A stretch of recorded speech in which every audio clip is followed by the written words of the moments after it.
menderita. Ikutlah menderita sebagai seorang prajurit yang dari Kristus Yesus.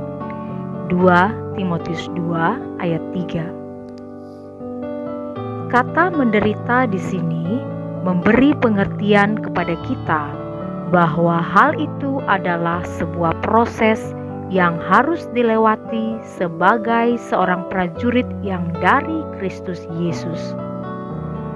Seorang prajurit sebelum diutus pergi berperang, ia harus melewati beberapa tahap proses pelatihan dan penyaringan.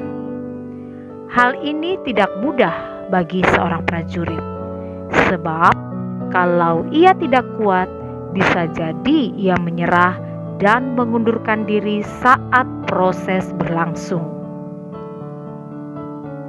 Dibutuhkan mental yang kuat saat melalui proses pelatihan dan penyaringan, sebab ini dilakukan terus-menerus setiap hari sampai ia dinyatakan layak jadi prajurit dan siap diutus ke medan perang. Saudara dan saya adalah prajurit-prajurit Kristus Yesus.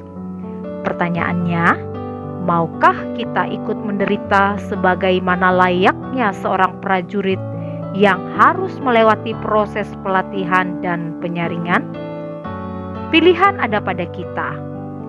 Tuhan tidak pernah memaksa, sebab tidak semua orang bersedia ikut menderita. Hal yang paling tidak mengenakan sebagai seorang prajurit adalah ia harus selalu siap diutus kapanpun waktunya dan apapun kondisinya. Ia tidak bisa berargumentasi atau berbantah-bantah kepada komandannya bila diutus melakukan sebuah misi. Bahkan, ia tidak bisa memilih zona atau wilayah yang ia kehendaki. Meski kadang diutus ke zona merah, ia tetap harus taat dan berada di zona tersebut. Bagaimana dengan kita? Apakah kita mau dan siap mengalami hal yang sama? Terkadang Tuhan membawa kita dan menempatkan kita di zona yang tidak nyaman, tujuannya untuk melatih kita dan membentuk karakter kita. Tidak sedikit kita mengalami gesekan, benturan-benturan, dan suasana tidak nyaman. Bukan untuk menjatuhkan kita, melainkan untuk menguji seberapa kuat mental kita. Memang, bila seseorang tidak memiliki panggilan untuk ikut menderita, maka ia mudah menyerah dan keluar dari zona yang tidak nyaman tersebut. Apa saja yang harus kita lakukan agar bisa bertahan pada panggilan, sekalipun di situasi yang tidak nyaman? 1.